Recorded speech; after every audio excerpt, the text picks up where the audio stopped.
texte avec vous. Regardez ce que l'Éternel nous dit. De loin, l'Éternel se montre à moi. Et regardez ce qu'il dit.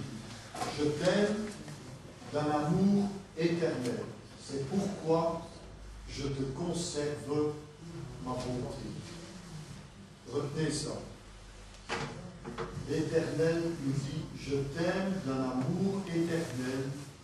C'est pourquoi je te conserve ma bonté. L'Éternel veut toujours avoir la bonté envers nous. Et ça, c'est quelque chose qu'il ne faut pas oublier. Ça va être une idée de base pour le message de ce matin. Alors, sur cette idée de fond, que l'Éternel nous aime d'un amour éternel, ça doit nous rassurer qu'il n'y aura jamais de doute. De temps en temps, vous n'avez pas l'impression que le Seigneur vous aime plus. Vous avez déjà vu ça? Che bisogna trovare le prove, bisogna mettere vraiment au bout des forces. Ça oui. Et au dernier minute, il dit, mais franchement, avant il nous mettait vraiment par terre. Alors, et après, au dernier minute, il dit, voilà, je suis là, même toi. Ça donne l'impression que le Seigneur nous aime plus. Alors c'est pour ça qu'il est important de se rappeler des textes comme ça, parce que le diable sait ce qu'il essaie de mettre dans notre tête. Et le Seigneur nous dit, je t'aime d'un amour éternel. Vous imaginez? C'est que s'il nous aime d'un amour éternel, ça veut dire qu'il nous aimait avant qu'on existait. Et c'est pourquoi il peut garder sa bonté envers nous. Mais il y a un autre texte que j'aimerais lire avec vous, qui se trouve dans Ésaïe, le prophète, au chapitre 38, verset 14. 38, 14. Et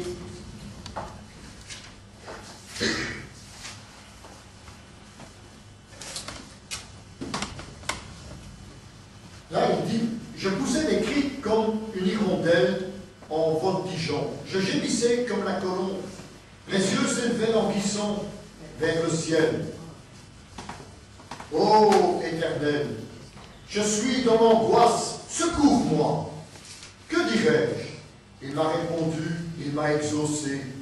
Je marcherai humblement jusqu'au terme de mes années, après avoir été ainsi affligé. Seigneur, c'est par ta bonté qu'on jouit de la vie.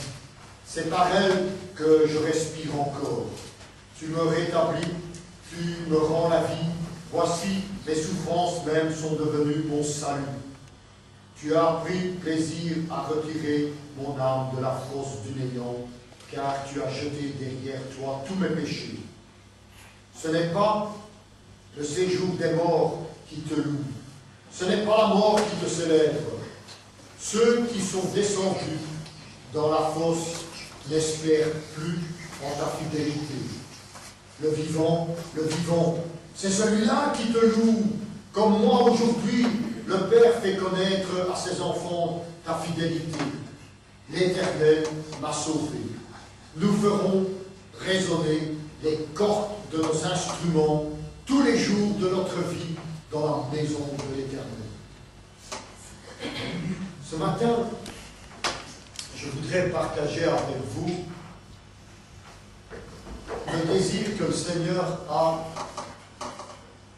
de nous voir sauvés. Il veut que l'on soit des nouvelles créatures en Jésus-Christ.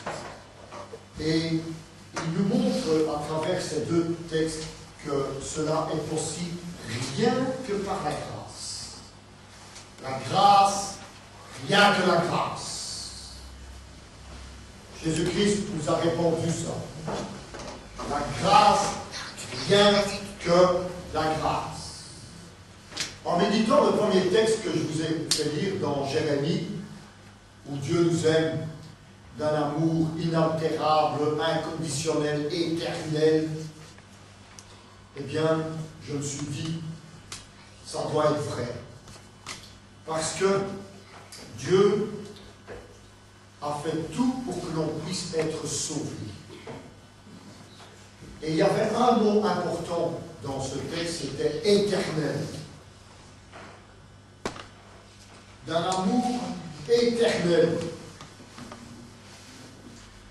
Il nous a retirés du néant pour que l'on puisse vivre. Parce que Dieu veut que l'on vive. Et ça nous montre la grâce de Dieu. Vous savez, si on veut profiter de cette grâce que Dieu nous accorde pour que nous puissions être sauvés, il faut prendre conscience de 5 choses. Premièrement, que nous sommes impuissants. Nous sommes dans une condition d'impuissance pour pouvoir bénéficier de ça. Et l'histoire qui a été racontée, celui qui a exprimé ce texte dans Ésaïe, c'est Ésaïe le prophète qui l'a écrit, mais c'est Ézéchias le roi qui l'a formulé de sa bouche après avoir demandé à Dieu d'être sauvé suite à une maladie.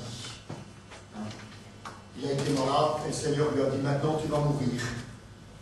Règle tes affaires parce que tu vas mourir. Et il a dit: non, je ne veux pas mourir. Je ne veux pas mourir. Et dans le verset 21, je ne l'ai pas lu, mais Ésaïe avait dit: qu'on apporte une masse de figues et qu'on les étende sur l'ulcère, Ézéchias vivra. Et Ézéchias avait dit: à quel signe connaîtrai-je que je montrerai à la maison de l'Éternel?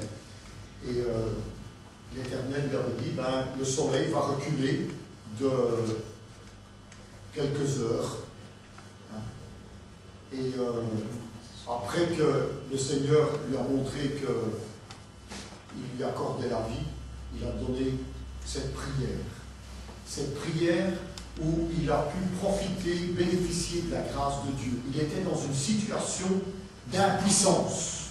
Et nous vivons dans une situation d'impuissance à cause de l'esclavage dans lequel nous sommes attachés. Regardez notre vie, regardez votre vie. Hein? Vous êtes esclave de toute une série de choses. Le Seigneur nous montre aussi que nous vivons dans une vie cruelle qui ne facilite pas l'existence. La vie dans ce monde n'est pas évidente. On passe des bons moments, mais on passe aussi beaucoup de mauvais moments. Et quelquefois des moments qui sont catastrophiques. On perd des êtres chers. On tombe dans des maladies incurables. On a un tas de difficultés par lesquelles on passe. La vie sur cette terre n'est pas confortable, malgré que Dieu voulait qu'elle le soit. Nous ne pouvons pas, dans cette vie, avoir des assurances. Oui, on peut acheter toutes les assurances qu'on veut. Hein. On peut payer des assurances pour un tas de choses. Hein. Assurance vie, assurance incendie, assurance maladie, assurance sur nos échecs, assurance. On peut avoir des assurances pour. On a même des assurances pour si vous partez en vacances et qu'il n'y a pas du soleil, on vous rembourse.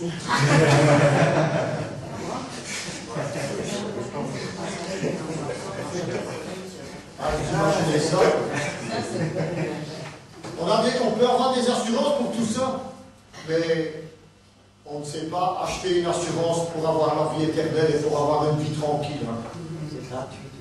Il n'y a que Jésus-Christ qui a conçu cette assurance de la vie. On vit une expérience misérable. Hein, ça, c'est la deuxième chose. On prend conscience qu'on est impuissant. Du coup, on a des expériences misérables. Vous vous êtes jamais demandé quelle serait votre vie si vous la donniez entièrement à Jésus-Christ? Jésus-Christ avait pensé à ça. C'est la raison pour laquelle, avant la fondation du monde, Dieu avait pourvu de nous sauver. Et il y a une chose qui est certaine. Comme Dieu est le Créateur, et que Dieu est le plus grand, et le plus fort, et le premier en toutes choses, vous pouvez être sûr qu'il y aura plus de gens au paradis qu'en enfer. La question qu'il faut se poser, c'est est-ce que vous voulez faire partie de ceux qui iront au paradis? Alors, au lieu de vous morfondre sur des expériences misérables, donnez un sens à votre vie et définissez où vous voulez aller. Parce que Dieu vous a préparé, et ça c'est la troisième chose, une grande délivrance avant la fondation du monde. Il savait que vous seriez sauvés. Seul Christ l'a voulu et a payé le prix pour que vous puissiez être sauvés. Avant la fondation du monde, eh bien, Dieu nous avait déjà délivrés.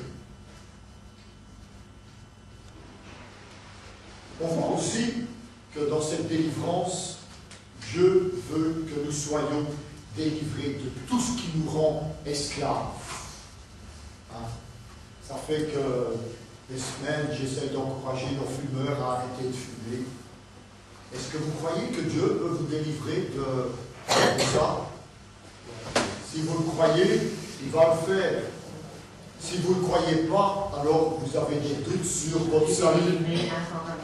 Ouais. Moi aussi, j'arrête de fumer, je priais, et j'arrête de fumer.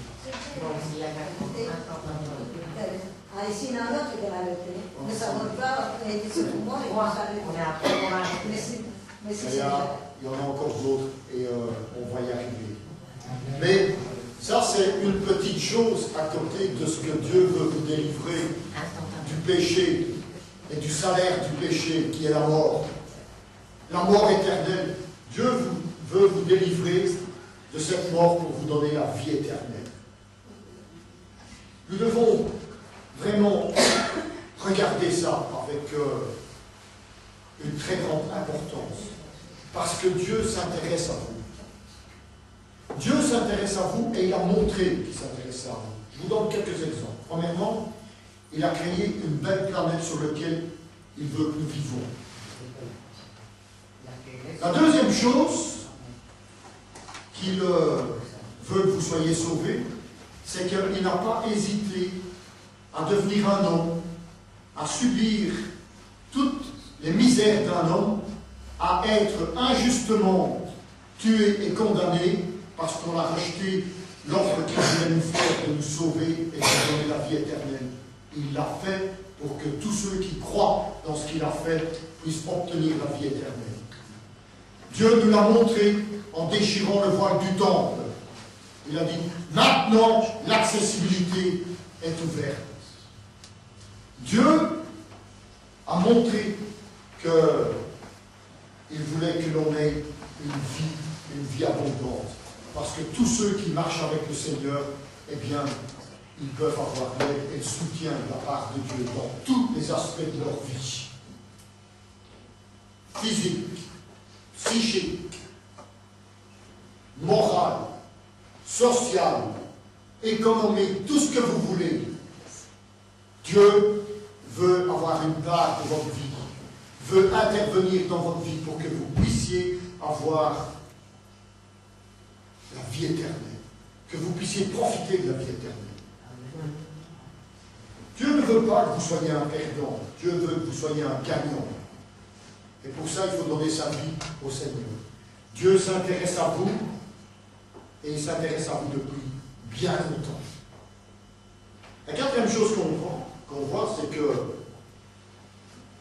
celui qui a accepté Jésus, il a une gratitude envers Dieu.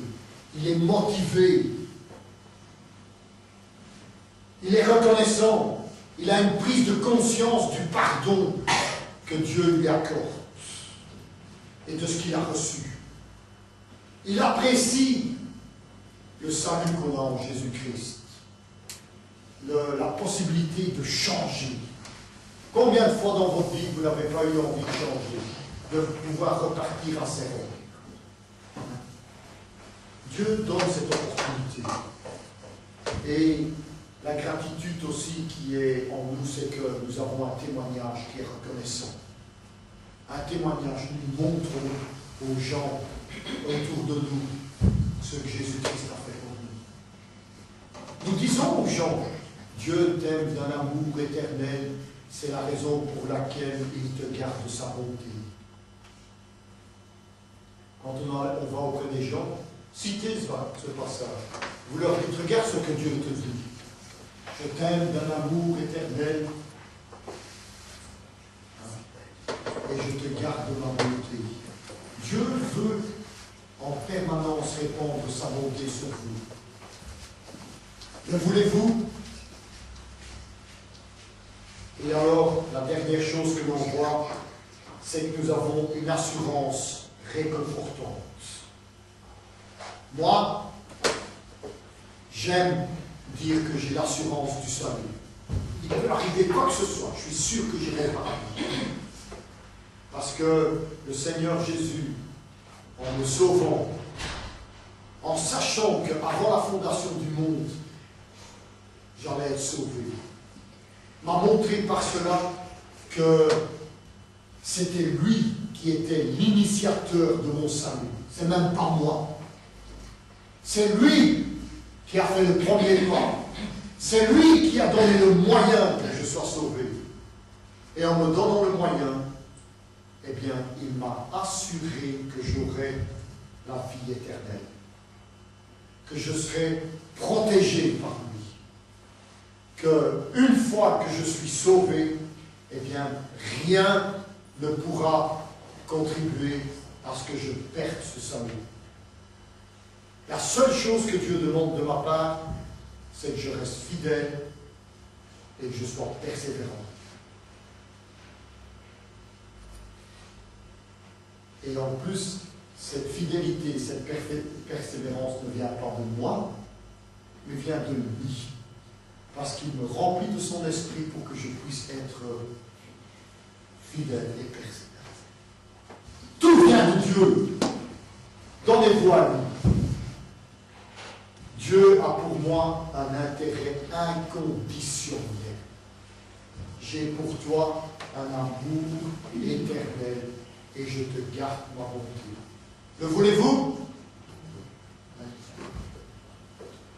Si le Seigneur n'avait pas prévu avant la fondation du monde de nous sauver, de nous donner cette possibilité d'être aimés comme nous devrions être aimés et d'avoir une chance d'être réconciliés avec Dieu, eh bien, il nous en aurait jamais parlé. Le jour où il en a parlé, c'était trop tard. Dans quel sens c'était trop tard? Parce qu'il a été obligé de tenir sa promesse. Et il tient sa promesse. Voulez-vous l'accepter et l'expérimenter? Si c'est le cas, eh bien, faites-le ce matin. On va prier. Père, merci pour ta grâce et rien que ta grâce. Merci d'avoir tout fait pour que l'on puisse être sauvé et de nous assurer que ce salut est éternel. Qu'à toi en soit la gloire, la puissance et le règne au siècle des siècles. Amen.